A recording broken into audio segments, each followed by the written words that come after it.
Hi hello welcome back to our channel Saju Liju വ്ളോഗ്സിലേക്ക് എല്ലാവർക്കും സ്വാഗതം. ഇതാണ് ഞങ്ങളുടെ ഇന്നത്തെ ഔട്ട്ഫിറ്റ്. എങ്ങടാണ് നമ്മുടെ യാത്ര എന്നാർക്കും എല്ലാവരും ചിന്തിച്ചിരിക്കുന്നത്. അപ്പോൾ യാത്രകൾ എന്ന് പറയുന്നത് നമുക്ക് എന്നും സുഖകരമുള്ള അനുഭവങ്ങൾ പകർന്നു തരുന്നത് ഒന്ന് തന്നെയാണ്. അപ്പോൾ അതിനിടയിലൊരു സെൽഫിയൊക്കെ ആവാം അല്ലേ. അപ്പോൾ അടുത്ത ഫോട്ടോ കാണുമ്പോൾ നിങ്ങളെല്ലാവരും ഒന്ന് ചിന്തിക്കും എന്താണ് ഇവരുടെ പരിപാടി എന്നുള്ളത്.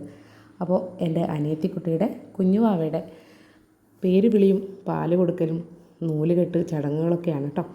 രാവിലെ തന്നെ ഞങ്ങൾ കാസർഗോഡ് നിന്ന് ഇറങ്ങി ഏതാണ്ട് ഒരു 11 മണിയൊക്കെ ആകുമ്പോഴത്തേനും നമ്മളവിടെ എത്തിയിട്ടോ.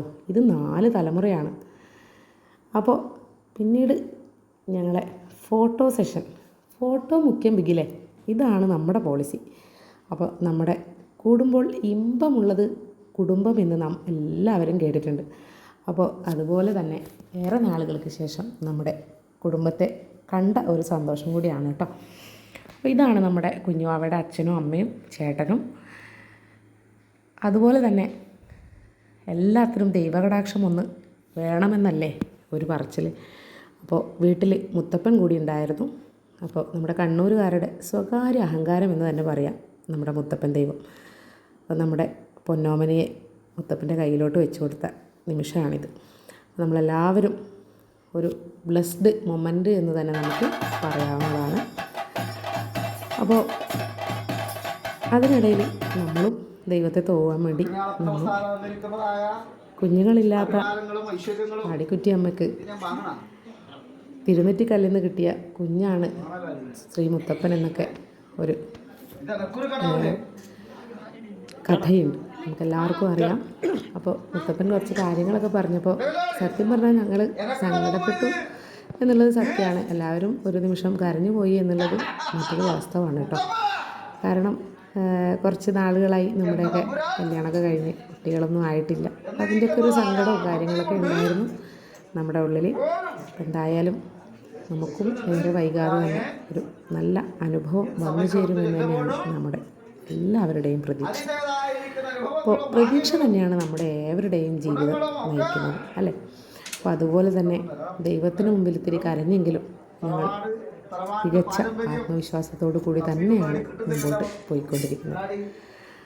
അപ്പോൾ എല്ലാവരും വളരെ സന്തോഷത്തോടു കൂടി നിൽക്കുന്ന ഈ ഒരു വേള ഇതുതന്നെയാണ് സത്യം പറഞ്ഞാൽ നമ്മുടെ മനുഷ്യർക്ക് അല്ലെങ്കിൽ നമുക്കെല്ലാവർക്കും ഉണ്ടാകുന്ന ഒരു സന്തോഷം എന്ന് പറയുന്നത്. അതാണ് കൂടുമ്പോൾ ഇമ്പമുള്ള കുടുംബമായി മാറുന്നത്. അപ്പോൾ അതിഗംഭീരമായ വാദ്യഘോഷങ്ങൾ നിങ്ങൾ കേൾക്കുമ്പോൾ തന്നെ നിങ്ങൾക്ക് അറിയാൻ പറ്റും. അതായത് നമ്മുടെ കാസർഗോഡൊന്നും ഇങ്ങനെ വീടുകളിൽ മുറ്റത്തിൽ കഴിക്കുന്ന ഒരു ഇത് കാണുന്നില്ല. പക്ഷേ ഇപ്പം കുറച്ചായിട്ട് ഇങ്ങോട്ടൊക്കെ അങ്ങനെ കാണാറുണ്ട്. മുമ്പ് അങ്ങനെ ഒരു ഇതില്ലായിരുന്നു. അതായത് ഇവിടെ കാസർഗോഡ് ഭാഗത്തൊക്കെ നോക്കുകയാണെങ്കിൽ നമ്മുടെ വിഷ്ണുമൂർത്തി എന്ന് പറയുന്ന കോലത്തെയാണ് കെട്ടി പോരുന്നത്. അപ്പോൾ കണ്ണൂർ ഭാഗത്തൊക്കെ നമുക്ക് എന്താ പറയുക, അധികം വീടുകളിൽ നമ്മൾ പ്രാർത്ഥനയായി മുത്തപ്പനെ കാണാറുണ്ട്. അപ്പോൾ ഏതാണ്ട് വൈകിട്ട് നമ്മുടെ മുത്തപ്പനൊക്കെ മുടിയൊക്കെ അഴിച്ചു കഴിഞ്ഞതിന് ശേഷം നമ്മുടെ ചടങ്ങുകളും കാര്യങ്ങളൊക്കെ കഴിഞ്ഞ് ഏതാണ്ട് സന്ധ്യയോടുകൂടി ഞങ്ങൾ അവിടെ നിന്ന് ഞങ്ങളുടെ കാസർഗോഡേക്ക് തിരിച്ചു കേട്ടോ. അപ്പോൾ നല്ല കാഴ്ചകളും കണ്ട് പൊതുവെ രാത്രിയിലുള്ള നമ്മുടെ നൈറ്റ് ഡ്രൈവ് എന്ന് പറയുന്നത് ഏറെ രസകരമുള്ള അഥവാ സുഖകരമുള്ള വേളകളാണ്. അപ്പോൾ ഞാനും ഏട്ടനും പാട്ടുകളൊക്കെ കേട്ട് ഓരോ കാര്യങ്ങളും ഇങ്ങനെ കണ്ട് ഇങ്ങനെ വന്നുകൊണ്ടിരിക്കുകയാണ്. അപ്പോൾ നമുക്ക് ഏതാണ്ട് കാഞ്ഞങ്ങാടൊക്കെ എത്തിയപ്പോഴേക്കും ഇത്തിരി മഴ കിട്ടിയായിരുന്നു. അപ്പോൾ ആ ഒരു വീഡിയോ ഒന്നും ഞാനിതിൽ ചേർത്തിട്ടില്ല. അപ്പോൾ എന്തായാലും ഇത്രയേ ഉള്ളൂ നമ്മുടെ ഈ ഒരു കൊച്ചു വ്ളോഗ്. എല്ലാവർക്കും ഇഷ്ടപ്പെട്ടു എന്നിരിക്കണു. അപ്പോൾ എന്തായാലും അടുത്തൊരു വീഡിയോയിലേക്ക് കാണുമ്പോഴേക്കും എല്ലാവർക്കും bye. Thank you for watching. Thank you so much. Please subscribe.